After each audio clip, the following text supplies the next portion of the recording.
Hello, आप सबका मेरे चैनल स्पीडिंग ला ज्ञान में स्वागत और अभिनंदन है। मैं आज आपको सीआरपीसी की एक प्रॉब्लम जो राजस्थान जुडिशरी 1999 में पूछी गई थी वो पूछ रही।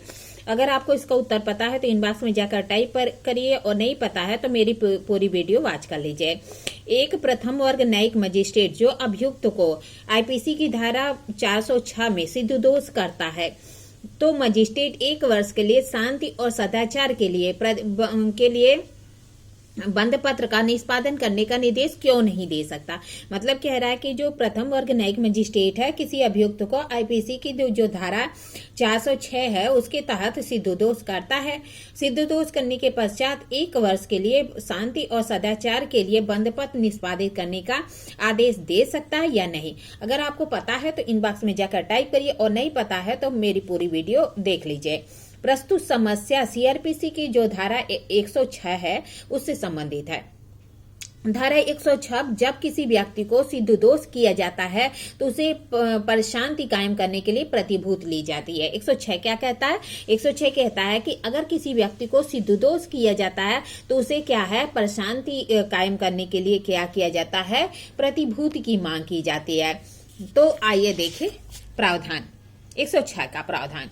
106 के अनुसार जब सेशन न्यायालय, कोर्ट ऑफ सेशन, प्रथम वर्ग मजिस्ट्रेट, फर्स्ट क्लास जेएम और अपील या पुनरीक्षण न्यायालय, अपील या जो है रिवीजन कोर्ट होता है, उसके समक्ष किसी व्यक्ति को निम्नलिखित अपराधों के लिए या उसके दुष्प्रेरण के लिए सिद्ध दोष किया जाता है। मतलब 106 क्या कहती है, जब किसी व्यक्ति को सेशन कोर्ट या प्रथम वर्ग न्यायिक मजिस्ट्रेट या अपील या जो है पुनरीक्षण न्यायालय क्या करता है, अभियुक्त को निम्नलिखित अपराधों के लिए क्या करता है, सिद्ध दोष करता है या उसके दुष्प्रेरण के लिए सिद्ध दोष करता है तो उससे प्रतिभूति ली जाती। कौन से अपराध है? तो आइए देखें प्रावधान। आईपीसी की जो अध्याय 8 है उसके अधीन जो अपराध हैं 153A, 153B और 154 से भिन्न अपराध।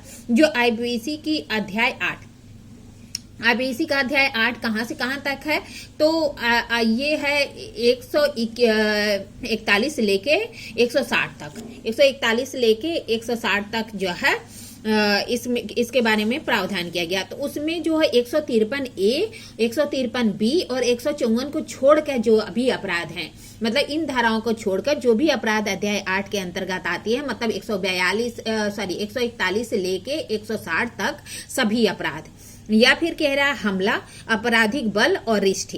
अगर हमला किया है, आपराधिक बल और रिष्ट किया है, आपराधिक जो है अभित्रास किया है या परशांति भंग करने वाला कोई अपराध किया, मतलब इन कंडीशन में कोई अपराध किया है।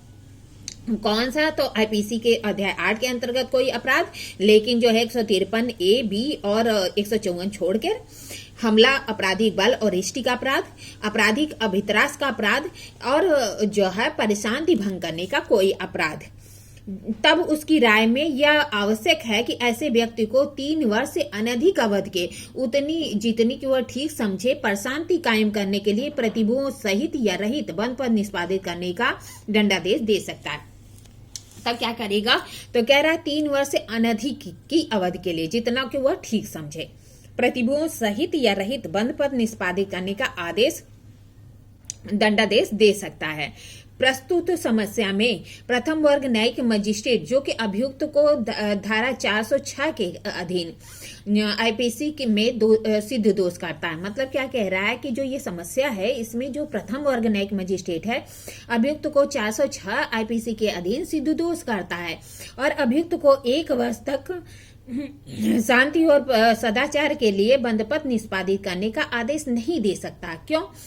कह रहा है कि 406 आपराधिक न्यास भंग है और जबकि 106 में सिद्ध दोष के लिए प्रतिभूति के आईपीसी के अध्याय 8 के अधीन अपराध हमला, आपराधिक बल रिष्टि और आपराधिक अभित्रास और शांति भंग करने वाले अपराधों से ही ली जा सकती है। मतलब कह रहा है कि ये जो 406 है यह उन अपराधों की कैटेगरी में आती ही नहीं है। कौन से अपराध? जो कि ऊपर बताया गया है, जैसे कि बताया कि प्रशांत के लिए प्रतिभूत कब ली जा सकती है, जबकि वह अपराध आईपीसी के अध्याय 8 के अंतर्गत आता है, सिवाय 153 ए, बी और 154 के। अगर वह अपराध जो है हमला के कैटेगरी में आता है, आपराधिक बल की कैटेगरी में आता है, या रिष्ट की कैटेगरी में आता है, या आपराधिक अभित्रास की कैटेगरी में आता है, या परशांति भंग करने वाले की किसी ऑफेंस या अपराध की कैटेगरी में आता है, तभी वह परशांति भंग करने के लिए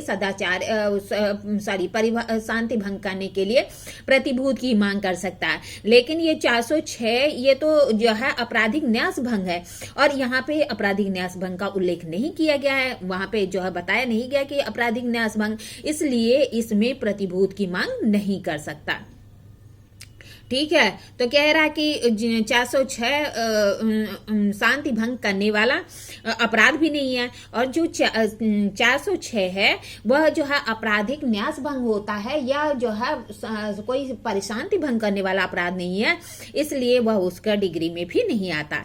अतः प्रस्तुत मामले में प्रथम वर्ग मजिस्ट्रेट 406 में अभियुक्त को दोषी करता है तो शांति और सदाचार के लिए बंद पत्र निष्पादित करने का आदेश नहीं दे सकता है।